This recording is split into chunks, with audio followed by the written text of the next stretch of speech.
Welcome, ladies and gentlemen, back to the Valley of the Judged.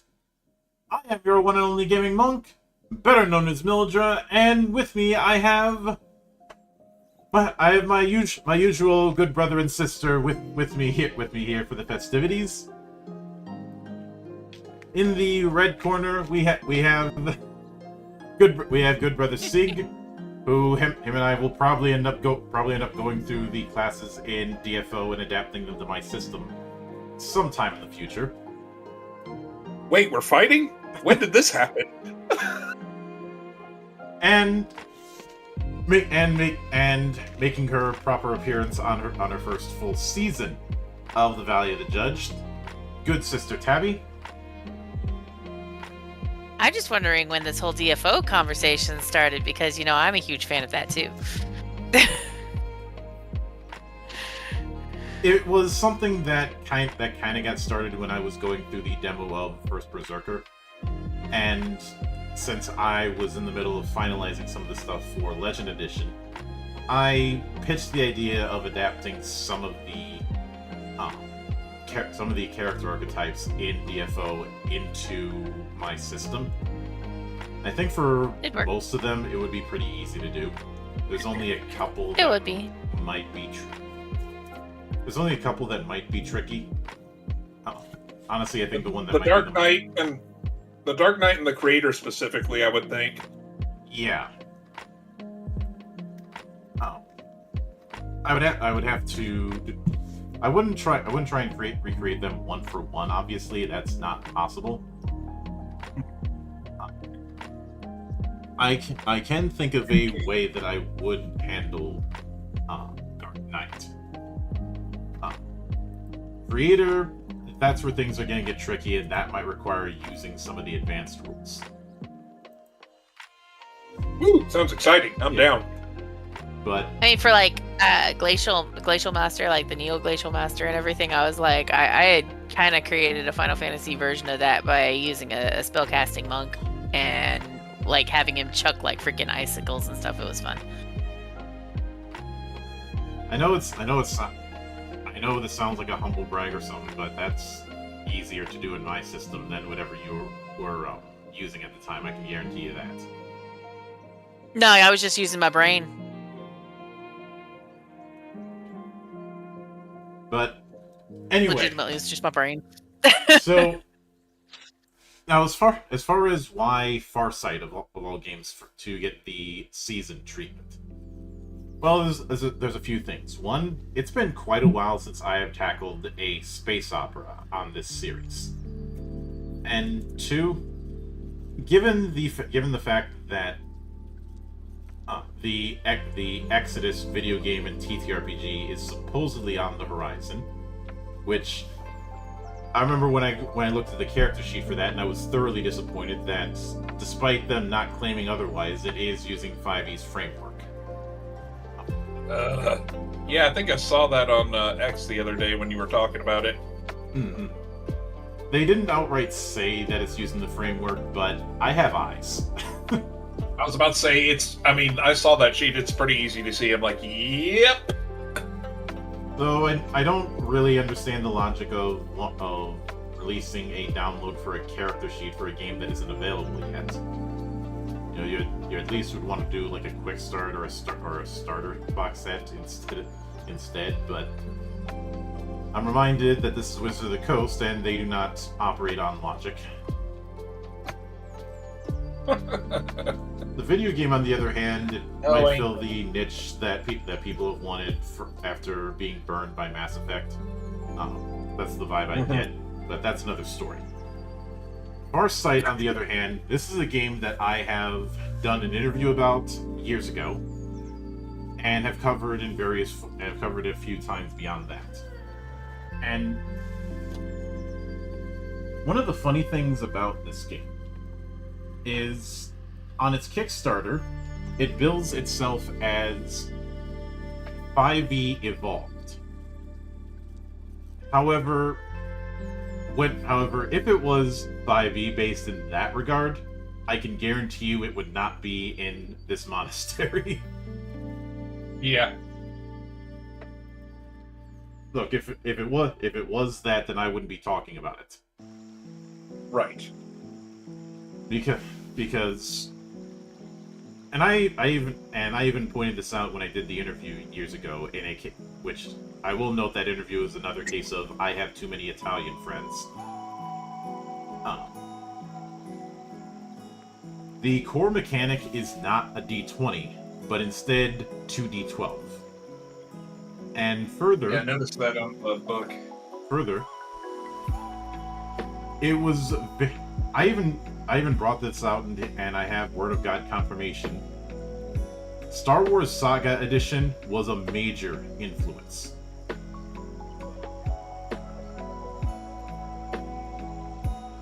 I mean, just by the cover alone, I could definitely see it. Which makes me wonder if I could have gotten a free copy by saying, "Let the Wookiee win."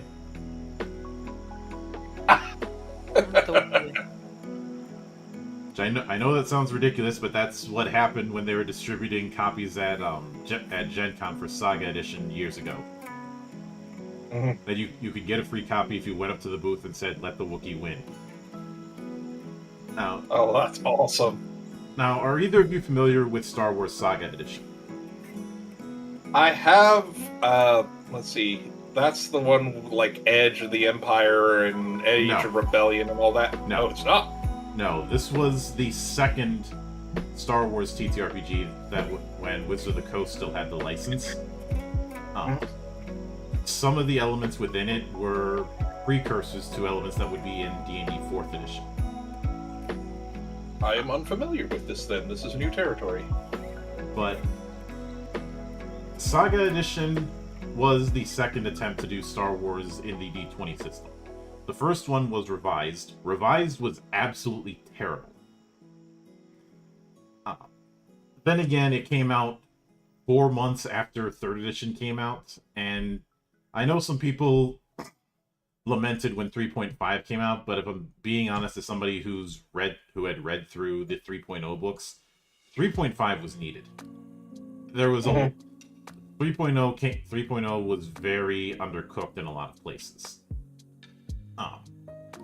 Especially certain classes like Sorcerer. And like Sorcerer in 3.0 compared to 3.5 was worse. Oh lordy.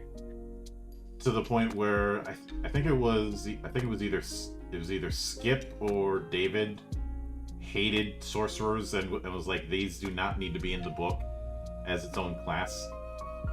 I would have loved to be a fly on the wall for those arguments. Oh, but goodness. Saga Edition was very much its own beast, and helped pioneer a talent tree system, which makes this even more apropos given what I'm going to be dropping tomorrow and what I've talked with you about. See? In a way, I kind of regret showing you that book, but in another way, I'm glad I did. But, and I'm on the Facebook group for Farsight, and they end up and on a daily basis they're showing just absolutely baller science fiction art. This is a game made by sci-fi nerds. But with that in mind, obviously going through chapter by chapter is going to be tricky. This is a book that's about 356 pages because when you're dealing with space opera, there's a lot of stuff you've got to cover.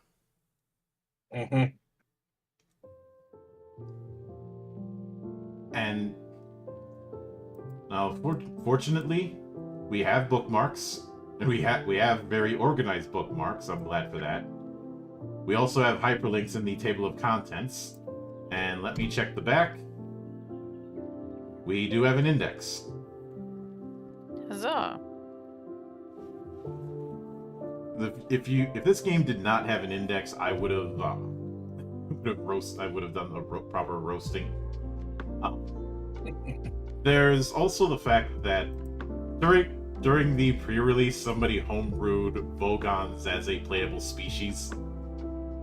Oh no! As in the Vogons from Hitchhiker's Guide to the Galaxy. Hee. And included putting in the rules for Vogon poetry. But first we go into the introduction. A lot of this is standard fare, as well as what's in the book. The book is divided into two parts: Axiom, which is the basics, and Nexus, which is the GM section. I'm glad that it's separated like that. Then when you I've never seen anything like that. That's kind of new. Then when you need to play game dice, the structure, abilities and tech, and checks. I will note the ability scores are going to be a slight difference because we have 7 instead of 6. Combativity, strength, dexterity, perception, intelligence, will, and tech. If you're doing an ability check, it is 2d12 plus your ability score.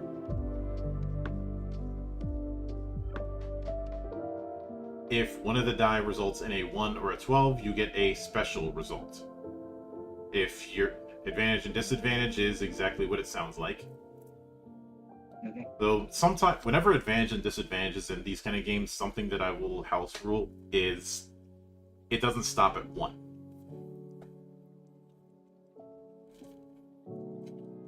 So if you get advantage from like 2 or 3 different sources, you're adding more die, but you're only keeping 2 of them. Okay, I like that. Let's see, then things like specific beats generic, rounding down, the pillars, as well as unit of measurement.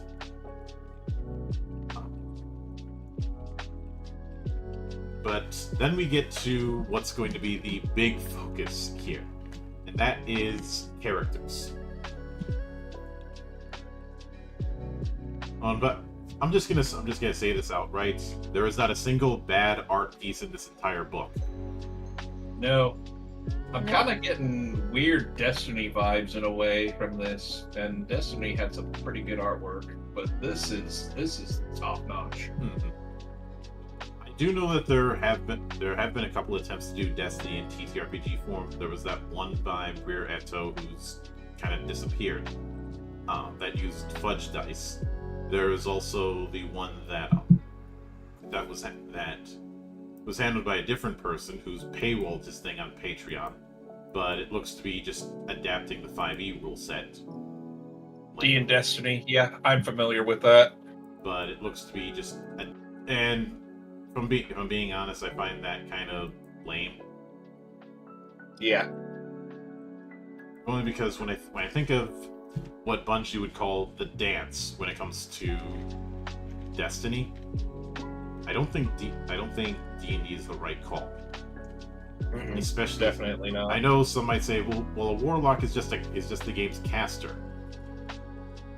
Yeah, but can you honestly see a warlock operating under the Vancian model? No. Nope. And it is something that I may visit in the future, but although if I do that, what I'd like to do is get Destiny content creators to help me out as consultants. But that's another story. Anyway, character creation is a 7-step process, and first thing off is getting the ability scores. But before we do that, I do appreciate the Christopher Reeve quote that they put on page 7. Oh yeah. A hero is an ordinary individual who finds the strength to persevere and endure in spite of overwhelming obstacles. Rest in peace, sir. But then first we have the ability scores. Combativity is the aptitude for combat.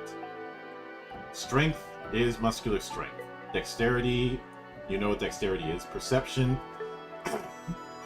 which is not a passive thing here. Represents senses, acuity, attention to detail, the spirit of observation, and general awareness. Intelligence, you know what intelligence is. Will is strength of personality, self-control, basically what charisma is supposed to be. I appreciated being referred to as will because even to this day, people still make one little mistake when it comes to charisma, and that is assuming that it is tied to physical appearance. No. It is not tied to physical appearance. That baffles me if anybody says that. It's like absolutely not tied to physical appearance. I don't know where that started, but it's been a thing that's cropped up over the years. But the last one is tech, which represents technological affinity and technical preparation, the ability to use, understand, and interface with machinery and technological devices. I'm pretty sure some people would dismiss this as just being these 6 ability scores with an extra step, but I don't think that's completely accurate. Especially with the fact that your ability to do combat is its own ability instead of being tied to strength or dexterity now. And the fact that what would normally be constitution is included in strength. Yeah, I like that perception is a different stat on its own, because it's like just because somebody isn't wise, for example, like if we go 5e things, just because somebody isn't wise doesn't mean that they aren't perceptive. Sometimes they can be, have no common sense but still be very perceptive, if that makes sense. Street smart versus book smart. There you go. That right there. Yep. So when it comes to setting up ability scores, it is the standard rolling 3d6. Or you can start with all abilities at 0 and then distribute 9 points among them. But the maximum score you can assign to an ability is 3. And the way that might sound a bit odd, but it's clear that score is what would be modifier in other games. Like there isn't a roll the ability score and then generate your modifier. No, you're rolling 3d6 and your score is the modifier. Okay. Which I'd say, which does make the point-based version work a little bit better than it would normally. This sort of direct modifier, I use it in Legend Edition, and it was also used in games like True 20 back in the day.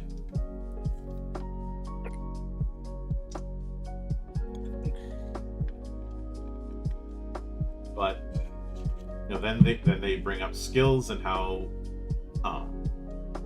if you have a skill, you gain a bonus to ability checks. That bonus is usually +1, but can be improved. We'll get to skills later. Then you'd pick species. There's a lot of different species, as you'd expect from a sci-fi game. Then you'd pick background, which does have its own game benefits, and we'll get to that later. Then class, and when we get to classes, you'll really see what I mean when it comes to the Saga Edition comparison. But each of the there are only 3 classes per se, but each of them is a lot more versatile than one might expect from the term class. There's deltas, which are action focus. There's sigmas, which I guess would be akin to the skill monkey, and psi, which is, I think you could figure that out. Yep. I do like that they're each given a Greek letter in that regard. See, then level, then describing the character, then choosing equipment.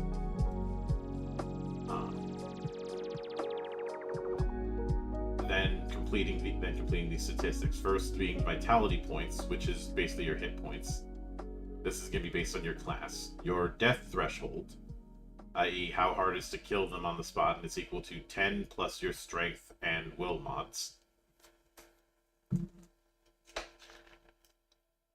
And I would say the death threshold is akin to the damage threshold rule that was in Saga Edition, which was a way to make it so that even high HP enemies could be taken out quickly if you knew what to do. Think of it akin to massive damage. Okay. Defense is your ability to not get hit, and it's 13 plus Dex. Initiative, we all know what initiative is, and it's based on Dex this time around. Carrying capacity is equal to 20 plus 5 times your strength, and that determines the maximum weight in weight units.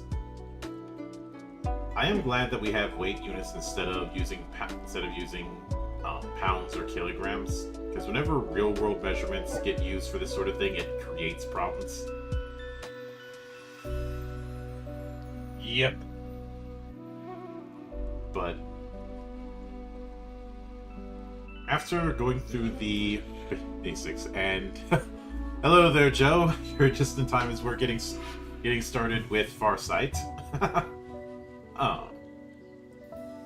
The first thing we have is species, which each species is going to have its type, the age ranges, size, speed, ability score increases. Every species increases 2 of your ability scores. That is nice. I appreciate that more than just 1. You also get 2 skills that can be selected from a selection of 4. How many hours you need for a full rest, the languages that you have access to, you might get more from your background, and species-specific traits. We also have rules for how to further customize species.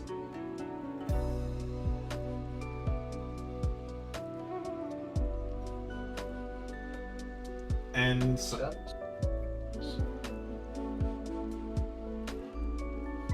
some of the more exotic species that are present.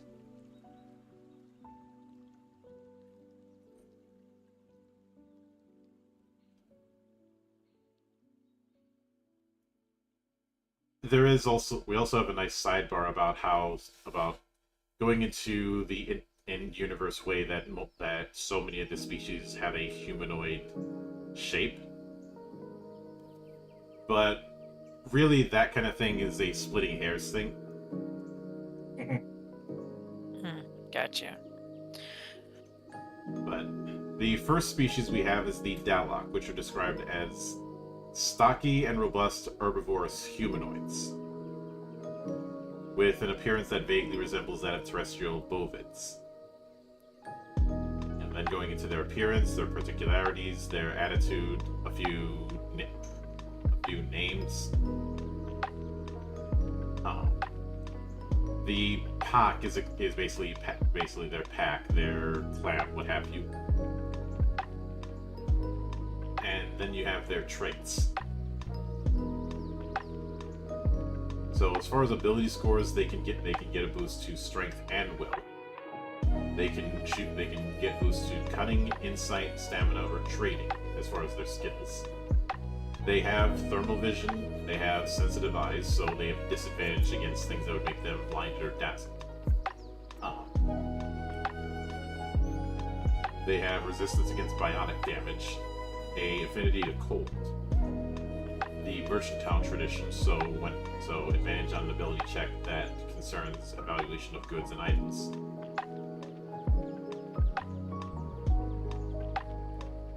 They need to complete a full rest every 26 hours, and they speak Dalok and Espar.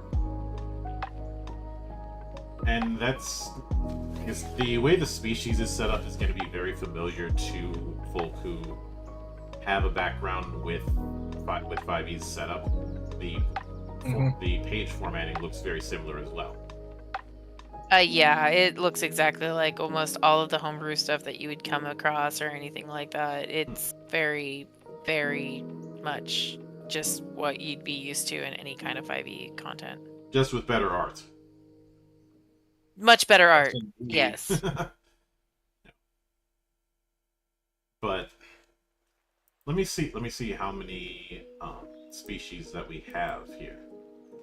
Okay, it's not giving me a bookmark list there. Never mind. So you got that. We have the Drellani, which definitely look like they would look down on you. 7, 8. Let's see. Roughly 9, 10. It looks like. That's a decent range. Yes, it is. Drellani, the Iridan. The Drellani kind of reminds me of the Draenei from World of Warcraft. Not even gonna lie. The Jiraki, which I'm pretty sure you're looking at the Jiraki and think of Molochs.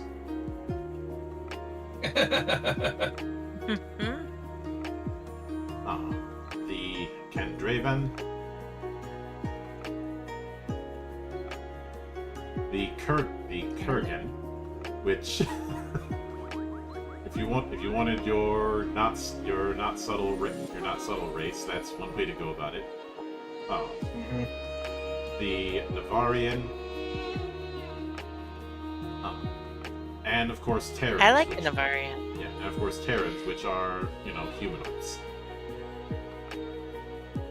And the Valkyrian, which if you wanted a raptor race, that's how you do it. But I know I'm skimming a lot of them, but it's just it was just to show the format for choosing your species.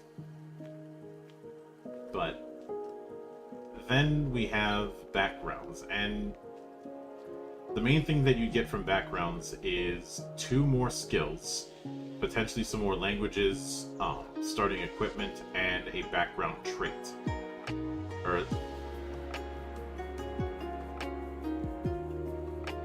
And you can roll for it randomly, and you've got quite a few. And when it comes to the background traits, you've got more than one to pick from. Though they are very narrative focused. But the backgrounds we have available are academic, bureaucrat, commoner, crew member, criminal, engineer, entertainer, highborn, law enforcer, mystic, outcast, soldier, spy, traitor, and wanderer.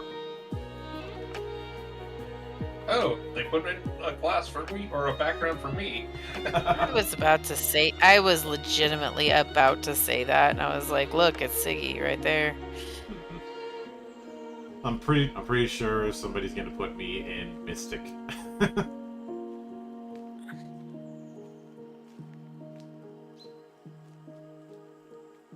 But some of these are going to be similar to backgrounds you'd see in 5e, and some of them a little bit less so. But then we get to the fun part with classes. So as we mentioned, there are 3 classes. Deltas, which are individuals devoted to action, endowed with great endurance and preparation that makes them extremely capable in dangerous situations and in combat. Sigmas, which focus on reliability, effectiveness, and versatility of their knowledge and skills, thanks to which they're able to cope in any situation. And Psi, who use the potential of the mind. Also, Hydra, you're not the only one. I'm pretty sure somebody tried to take all of the races from Mass Effect and adapt them into Farsight. I think it would work a lot easier in Farsight than some other games I can think of. Yeah, Joe has come here to learn. Mm-hmm. Excellent. But each class has an initial vitality. And remember, vitality is the equivalent of HP here. Initial skills, so these are the skills that you get straight out. And features. So first we look at the delta, and you can see from just the setup on leveling that what I meant when I said that this game is very much drawing upon Saga Edition, with the fact that you're getting a talent every even numbered level.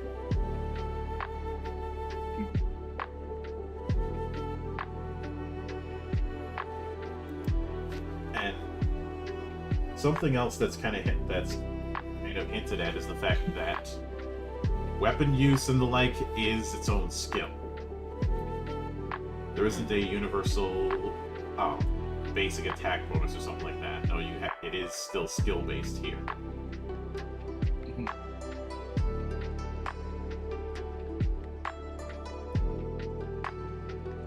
But now the talents that are available aren't described in the classes themselves.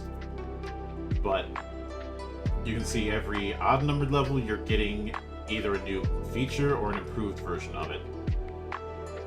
And you also get a total of 5 skills from your class. Like with Delta, you get 2 skills from the first list, which is mainly a weapon list, and you get 3 skills from a wider list. So there's going to be a lot of skills you're going to be going through in this game. As far as features, first one you get is Action Surge. Once during your turn, you can take an additional action on top of your regular action and minor action. Once you use this feature, you must finish a rest before you can use it again. Starting at 9th level, you can use it twice before resting, and 3 times from 17th level.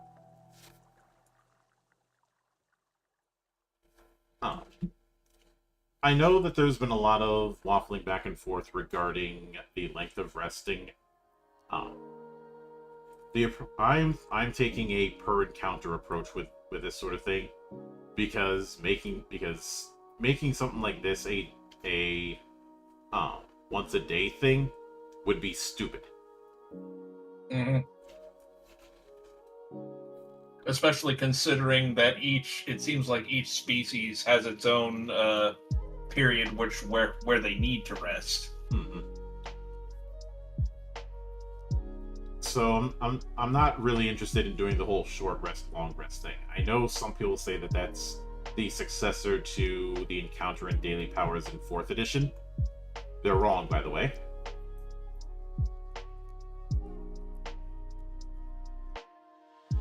But getting an extra action right out of the gate is certainly a nice move to make. You also get Danger Sense. So at first level, you gain defense. You gain bonus to your defense and to your initiative rolls equal to half your combativity score. So you could have shit dexterity and still have a initiative bonus. So it looks like with deltas, and just going by my knowledge of 5e, they combine some of the best elements of both fighter and barbarian.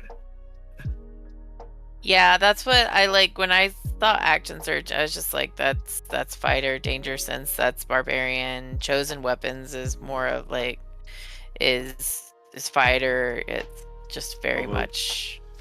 Normally, something like Chosen Weapons, I'd have an issue with because of how weapon proficiency works. But since it all boils down to skills, I don't have that issue here.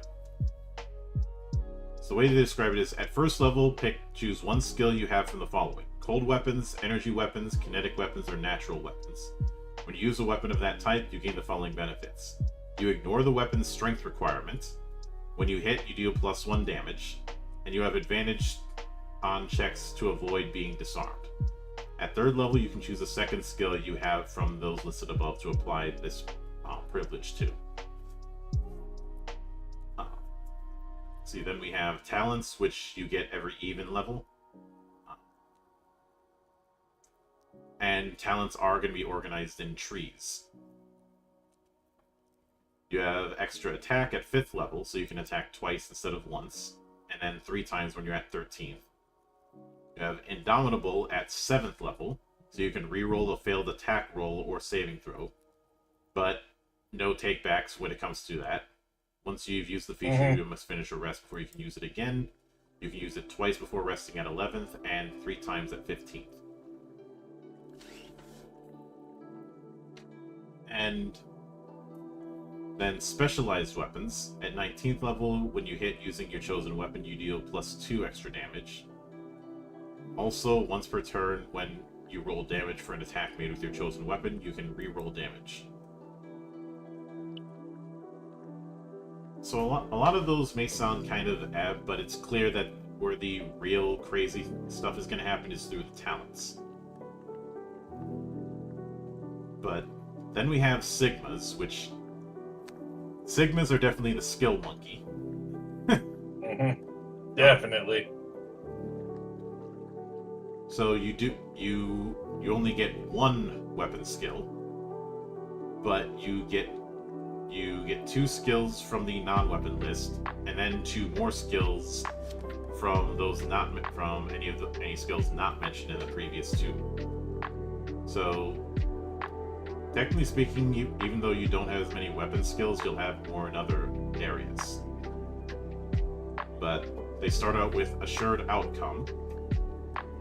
You can use this when you use an ability check involving one of the skills you possess. If you do so, you roll only 1d12 and automatically consider the results of the other d12, well, a 12. Once per rest, you can do it twice per rest at 5th and 3 times at 15th.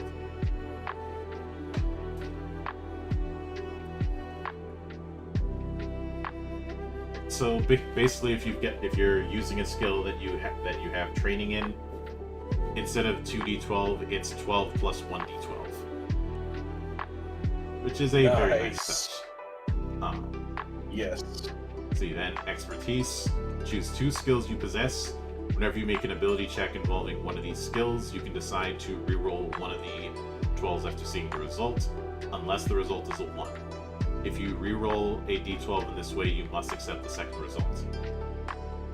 When you can do this with another skill at 7th, 13th, and 19th levels. At 3rd level, you get Overturn the Odds. When you roll a 1 on any dice of an ability check, you can decide to turn it into an 8 instead. Once you use this feature, you must finish your rest before you can use it again. At 11th level, you can use it twice before resting and 3 times at 17th. So we got the rogue. And Hydra says, Jedi Guardian, Sentinel, and Counselor. These classes remind me of KOTOR. The Jedi thing won't be coming till later. But then we have extra attack, which you're only getting once as opposed to up to 3 times that the Delta is getting it.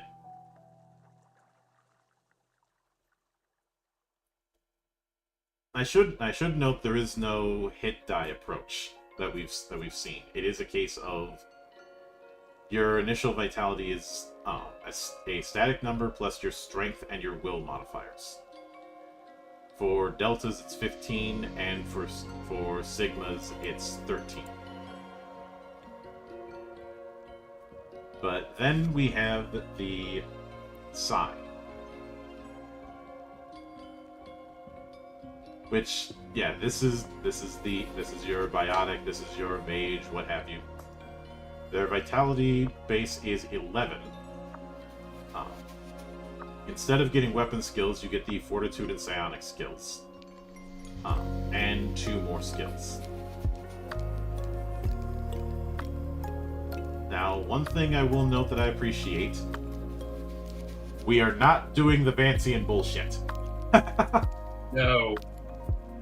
And this is actually something I appreciate because that has been a thing.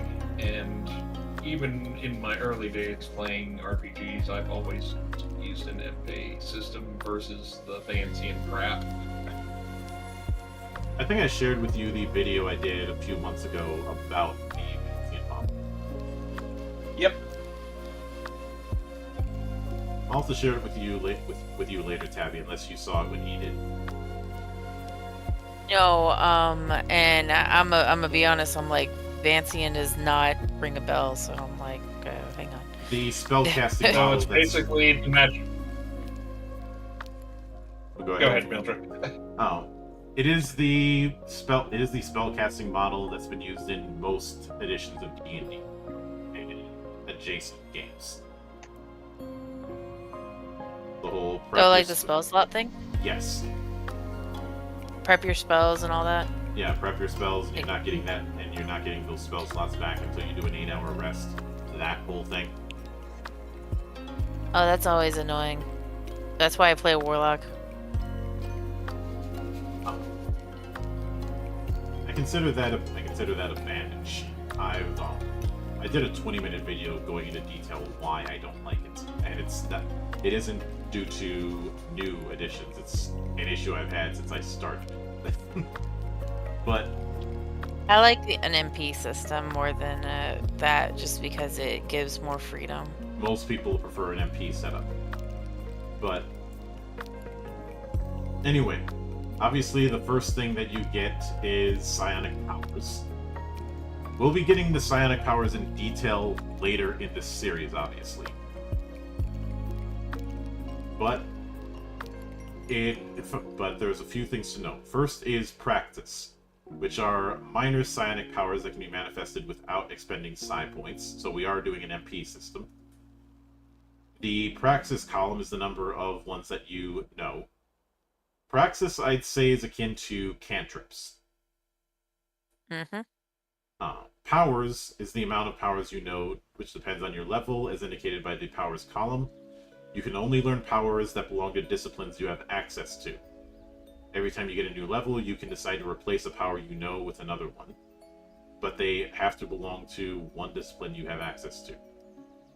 Now, your psi points is equal to 6 plus your intelligence modifier. And every level beyond first you gain gives you another point. As well as whenever your intelligence score increases. And I think that you do get all spent points when finishing a full rest. And I think this is the first time I've seen full rest, so I think the whole per encounter thing with a lot of the features we saw earlier is the intent. Your psionic limit is the maximum amount of psi points you can spend when manifesting a psionic power.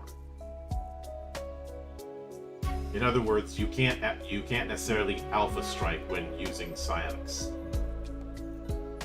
So at first level you get 2 praxis, you have 1 power, and you have a power limit of 2.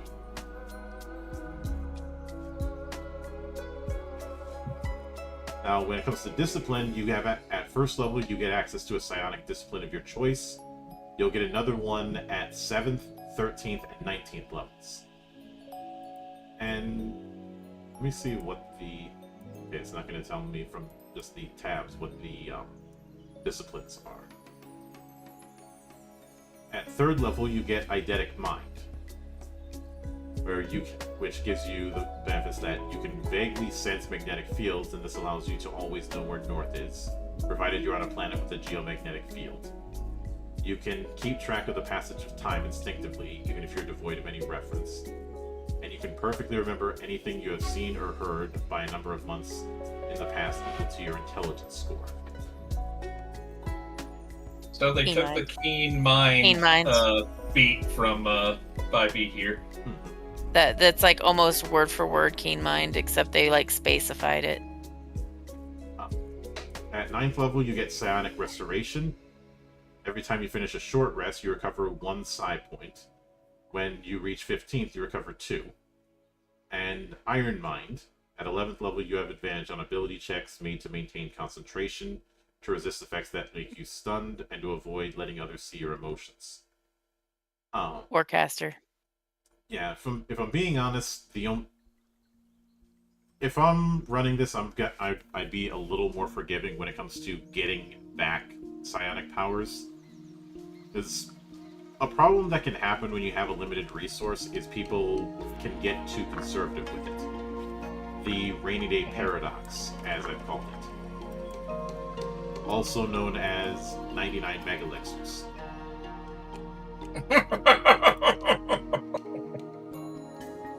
The Too Good to Use Club.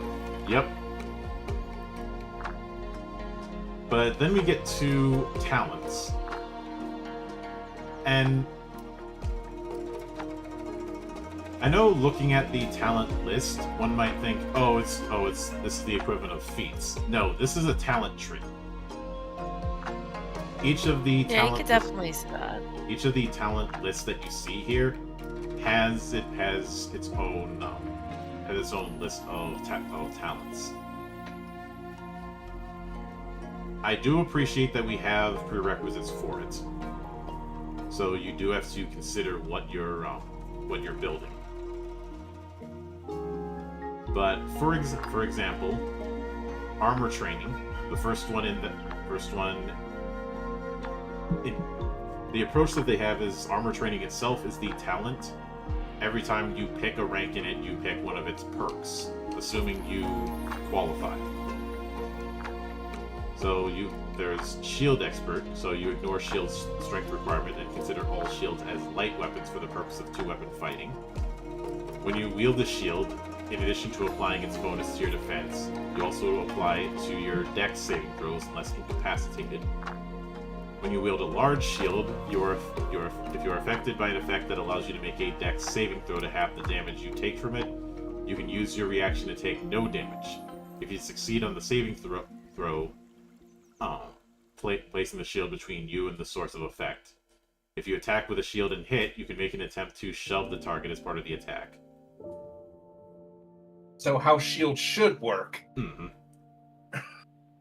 Let's see, armor expert. Low-key, you should just add that into CNC. Just saying. Yep. I mean, I might now. Armor expert. Finn thanks you. You consider armor's strength requirement 1 point lower.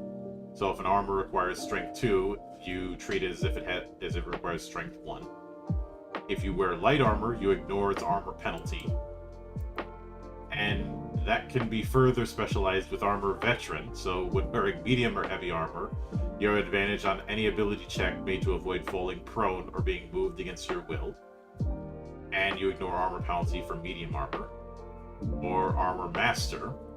While wearing medium or heavy armor, you have advantage on all strength saving throws, and you completely ignore the armor penalty due to the armor you wear regardless of its type. I mean, that okay, is... who put a talent for the Doomslayer here?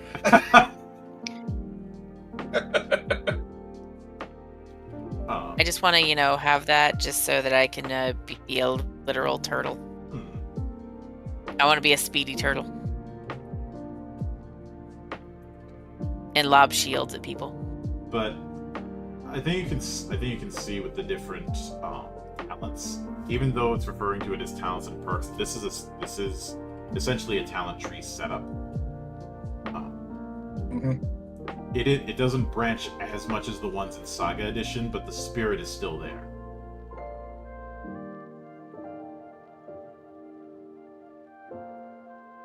And I mean, you did mention that it's more narrative focused, and I can see where this would apply in a lot of these talents. Although, speaking of Joe talking about loving being an angry fighter, one of the talents is Berserker. Being an angry fighter. My love for you is like a truck berserker. Hey, look, I found rage. So, in order to get it, you need combativity of 2, strength 1, and at least 1 skill between cold weapons and natural weapons. So, rage is what you'd expect. They need to rename one of these. They need to rename one of these on the tree. Too angry to die. Too angry to die. Yep. It does look like with Berserker, the perks are a straight line. So for actually that's the vibe that I get, because when we looked at some of the other talents, it didn't have that kind of thing, and some of them only have 1 perk. But keep in mind, you're getting a new talent, you're getting a new talent or a new perk every even numbered level. So the think the thing about feats that I was bitching about with 5th edition doesn't really apply here. Mm-hmm. So basically, you get to have all the Nereus stuff that you had that was like level 20 back. You could get it by level 10. Well, I vehemently disagreed with getting feats as an ASI alternative, and that's only getting feats every 5 levels. I thought that was a case of missing the point. When feats, I don't really like that either, to be honest with you, just because why ASI should be something that you're allowed to get, and feats should be something you should be allowed to choose, or be given. So Tales of the Valiant has it that you get 1 point in an ability and 1 feat, and categorized its feats, and each class has certain ones that they can get and certain ones they can't. But the reason I say it's a case of missing the point is, yes, in the 3rd edition days, the feat chains and feat taxes got ridiculously long. I will not defend that at any point. There were plenty of traps because Monty Cook was on his high horse bullshit. However, swinging the pendulum the other way is not a solution. The intent with feats was to allow for a further degree of customization beyond race and class. It was something of an evolution of the proficiency system that was introduced at the tail end of AD&D 2nd, but didn't really have time to cook.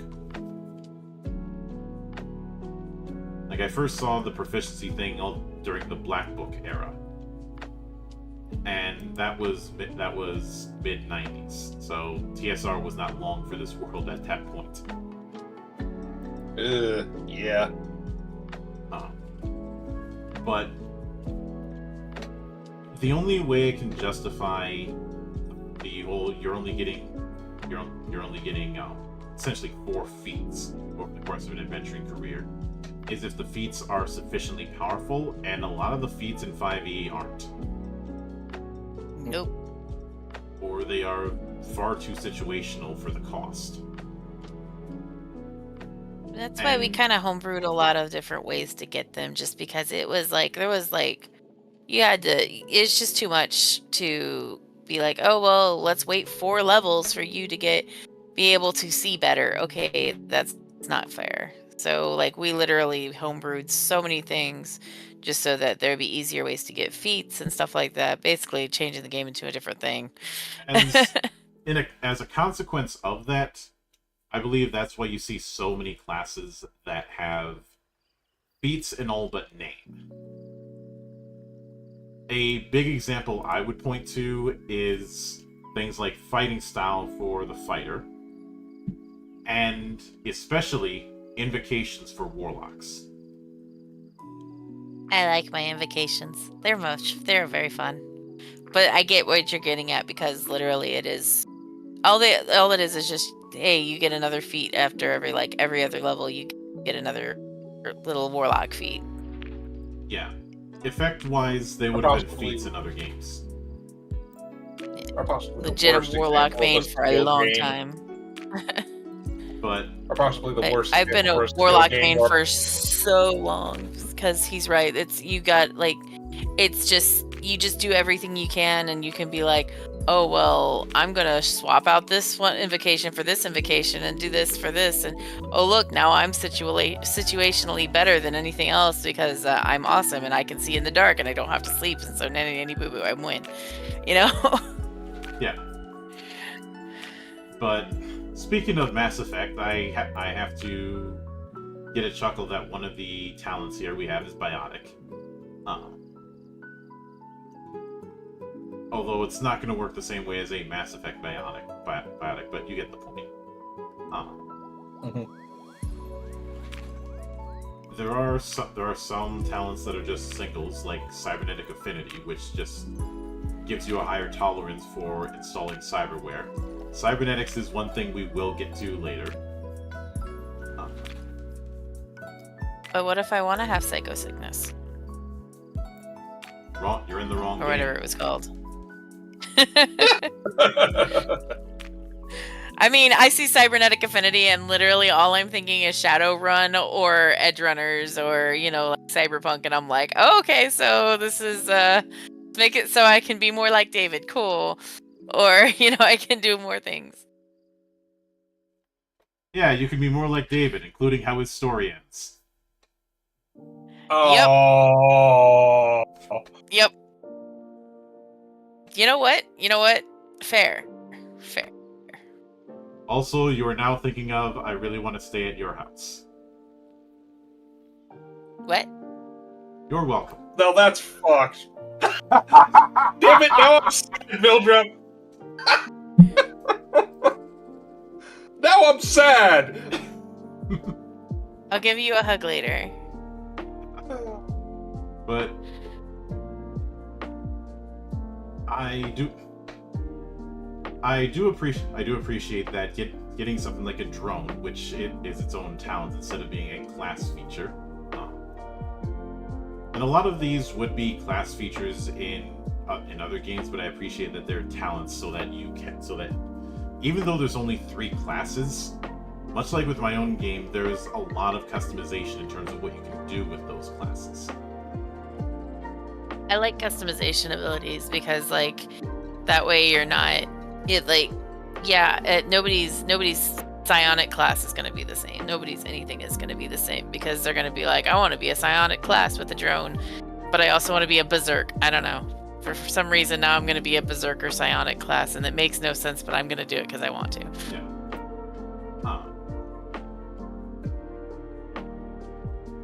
And I'd say the Entropist talent is not far removed from Wild Magic. Especially since you have Spasms of Entropy, which that is magic if I ever heard it. That's literally the wild magic surges. I love that just because it's because of all of the silly shit that we've done with wild magic. It's just ridiculous. Mm-hmm. Also, I gotta go into the gladiator talents here because this artwork gives me the vibes of both Dead Space and Doom at the same time.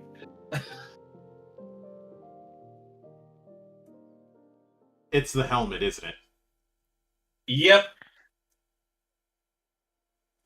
Which I could certainly see it. But looking at the It is for so those awesome. For those who want to do melee fighting in a sci-fi setting, Gladiator is definitely for them. That'd be This sick. makes me want to homebrew a super shotgun specifically for this talent. Well, so Sig, you also have a psionic blade a little bit later on there too. So it basically can do all. What makes me smile with it is there's a few things that would certainly fit there. Say, one of them is Charger. You take the dash action, you can do a minor action to make a melee weapon attack, or attempt to shove. Yeah, but you can only do that in a straight line, kind of like a CNC maneuver for charging. Yep. You have two-handed weapons as an option. So as well as 2-weapon fighting, and hooray, another case of 2-weapon fighting that doesn't suck.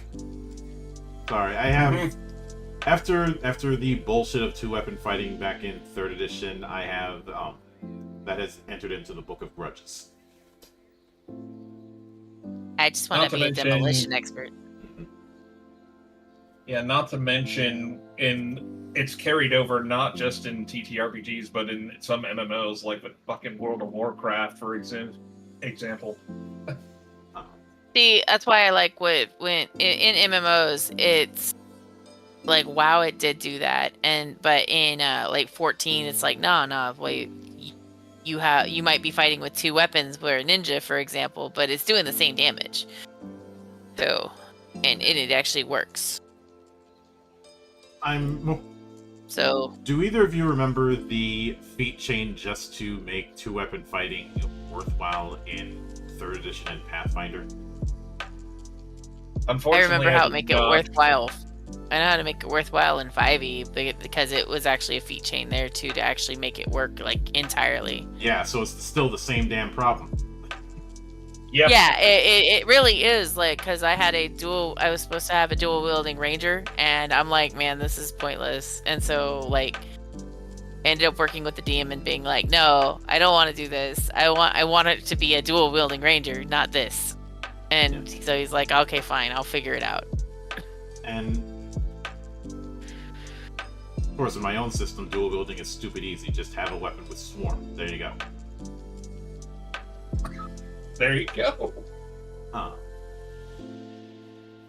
But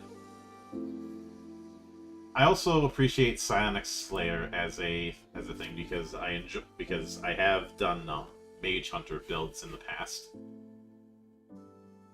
So when a creature adjacent to you manifests a psionic power, you can use your reaction to make a melee weapon attack against it. When you damage a creature that is maintaining concentration on the psionic power, it has disadvantage to the saving throw it must make to maintain its concentration. And you have an advantage to saving throws against psionic powers manifested by creatures that are adjacent to you. So basically, blood punching the shield of an archvile. We have Hunter as a tree, which that is probably going to be up your alley, Tabby. What? Punching as a tree? What? The Hunter talent. Oh, hold on. I was reading something else for a second. Yes. Yes. I like this. But we have illusionist, investigator, martial artist. I call dibs. I know you might have to fight Ryan for it.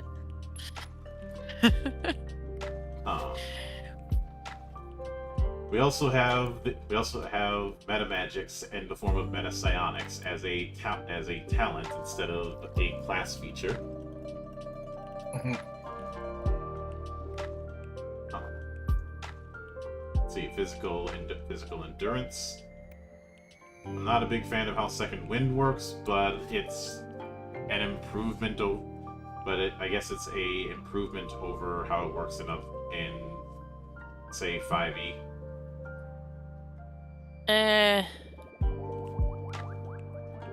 Kinda.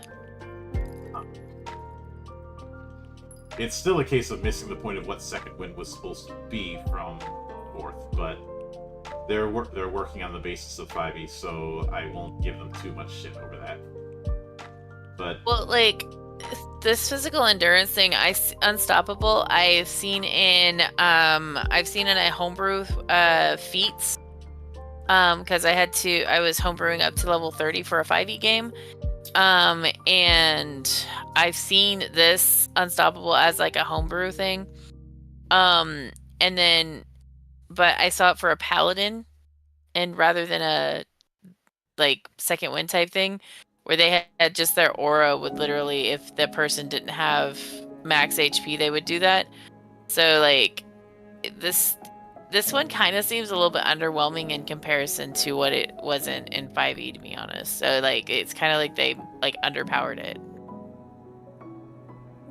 and just what it feels like to me. But we do have Psionic Blade, and I'm pretty sure George Lucas is going to sue somebody. No, that's mine. I would think Shueisha would sue somebody because it comes out of the hands. But that's still mine. You can't have it. It's mine. Oh. I'll take that with Psychic Fighter, please.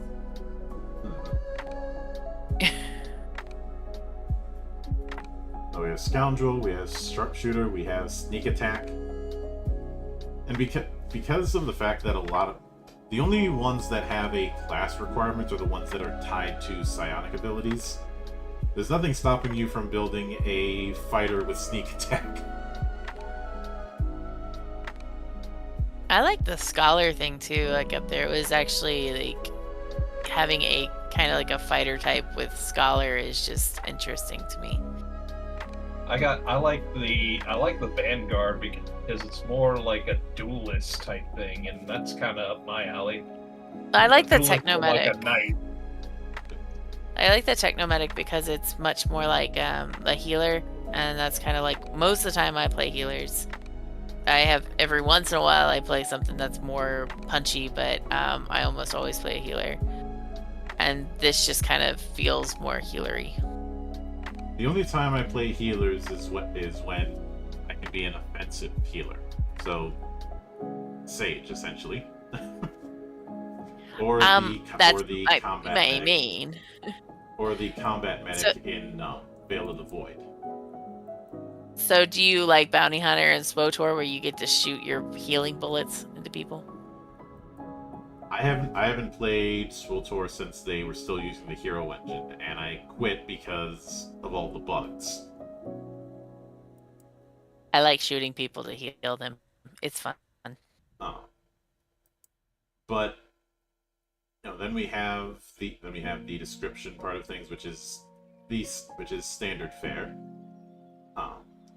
A series of questions were called Events of the Past, which there's not a whole lot of crunch to go into, but it's a nice thing to consider when fleshing out characters. And I do have to appreciate that instead of having an alignment chart, we have this disposition wheel.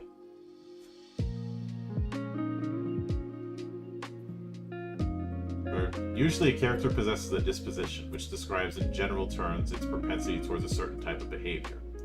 In the game, the spectrum of all possible disposition is divided into 6 categories: order, chaos, community, impulse, individuality, and reason, arranged to form a pattern called the disposition wheel.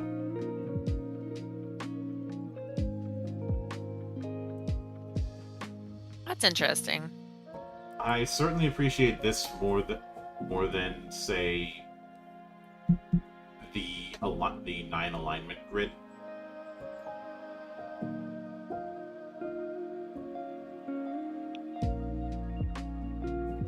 I've been very critical of the alignment grid for a very long time.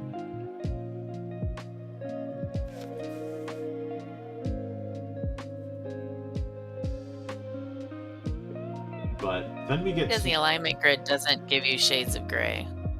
The alignment grid was transformed into something it wasn't built for. Originally, it was just a reflection of how the cosmic forces feel about you, especially the whole law and chaos thing, very much drawing upon the Eternal Champion books from Moorcock. However, it over time morphed into a morality system, and I don't know where that started, but one of the things that certainly didn't help is required alignment and required behaviors of alignment. This is where you get things like the always chaotic barbarian or the lawful stupid paladin. And when it comes to doing a morality system, you can't really have that kind of setup, unless you really want to deal with that GM.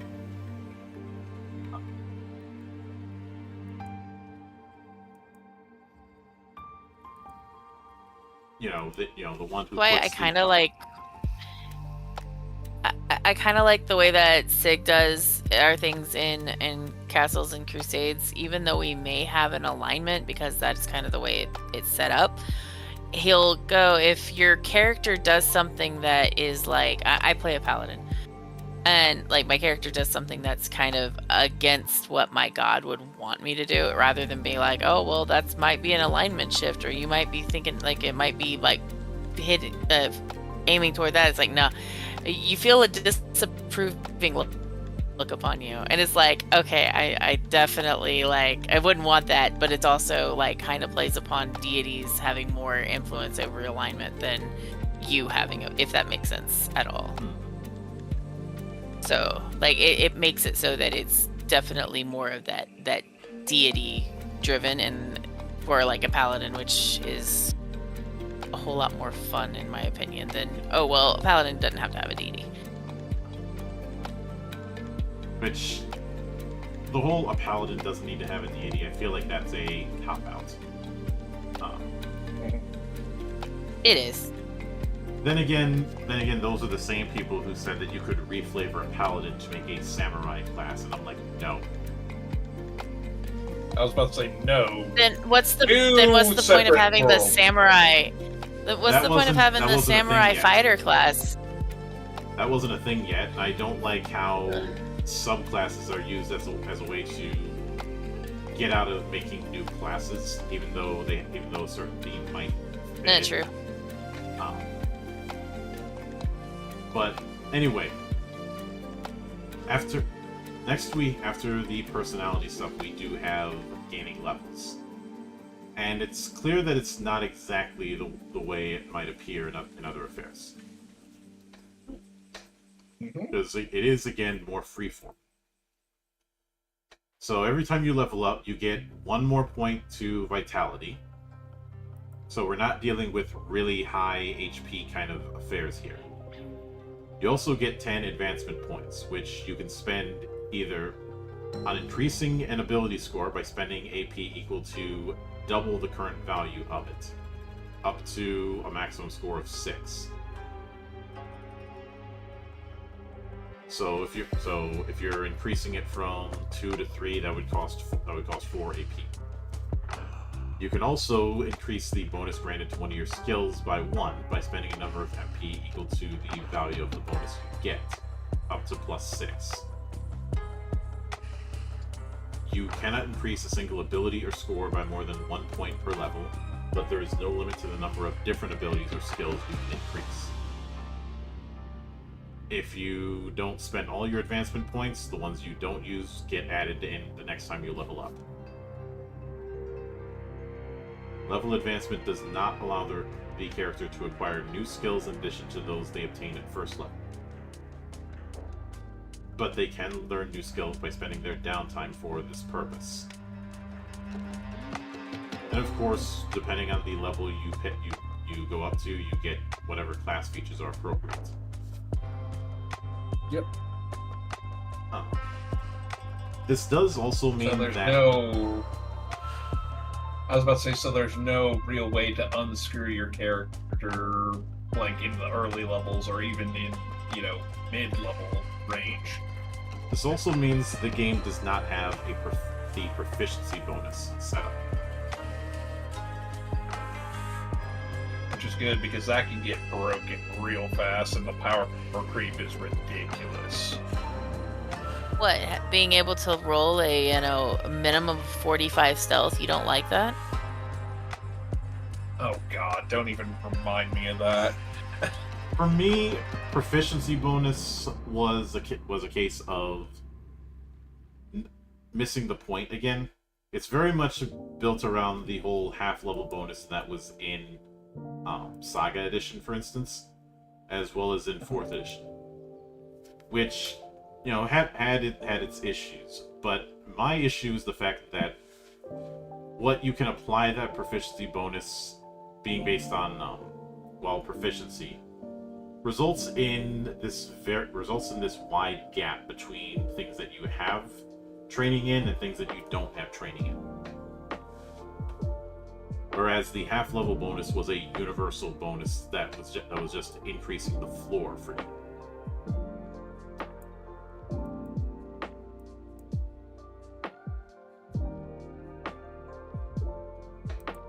But that's always been my take.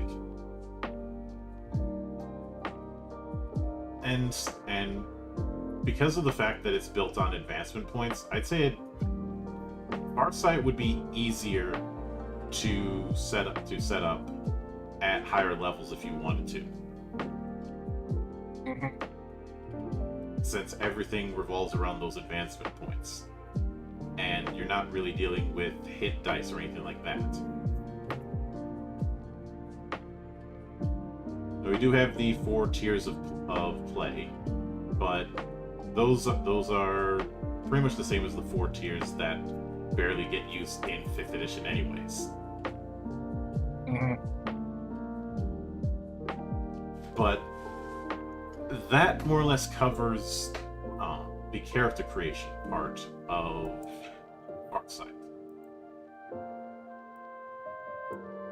So with that in mind, what did you guys think of what we've got here?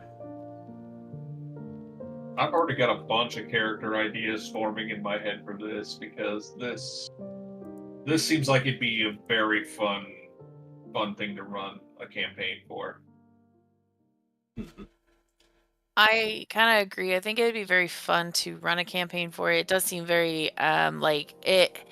To me, it feels like if you're trying to say you have a group that is very entrenched in like 5e, and you're just like, hey, I want to try to start getting them away from 5e or trying to do new things, rather than like throwing them completely in a new system. This is kind of like, hey, let's take a step, just like baby steps away from it, to where you do something different, but it still has that 5e adjacent feel to it. So you are certainly like starting to allow them to branch out from something else, and hey, look, that's not the end all be all. There's other things, and you kind of like step away from it.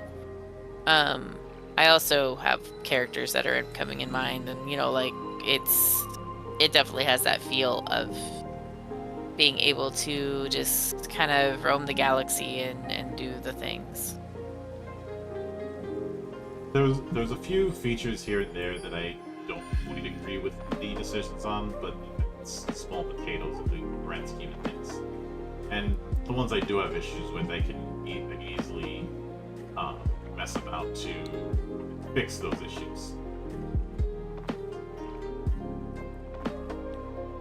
But the DNA of Saga Edition is very present here. And I think it'll be interesting when we get to when we get to Psionics. As I said, the Jedi thing is gonna be there, especially. That's why I didn't agree earlier when Hydra had brought up how it was reminded of KOTOR with just those 3 jobs. I can see where it was. I think it was referring to the whole golden triangle thing of warrior, rogue, and mage, which that I can get. I just don't agree with using Jedi specifically for it. But when we come back here next week, we will be getting into the rules proper, and in the process, getting into the particularities of the 2D12 system. So please look forward to that. But until then, on behalf of the good brothers present and not present, my name is Mildra. I am your gaming monk. Stay fucking frosty, everybody.